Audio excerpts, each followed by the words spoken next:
मी थकलोय आता तुला समजावून, पण तुला कळतच नाहीये. ठेव. काय झालं? अरे ही नमिता, हिला किती समजावलं ना, तर हिच्या वागण्यात काही बदल होत नाही. कंटाळा आलाय मला हिचा.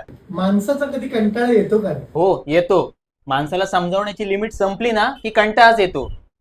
समजावलंस, पण समजलंस का?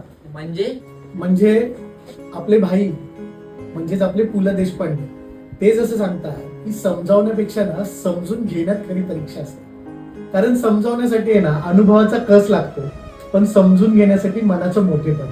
एकदा बसून आपल्या माणसाचं जर म्हणणं ऐकून घेतलं ना शांतपणे आणि त्याची मनस्थिती समजून घेतली ना की समजून घेताही येतात. आणि खरं सांगू का, मग कधीच येणार नाही तुला माणसाचा कंटाळा.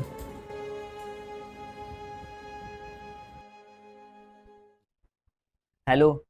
सॉरी. आपण भेटून एकदा बोलूयात का? म्हणजे आपल्यातले गैरसमज दूर होतील.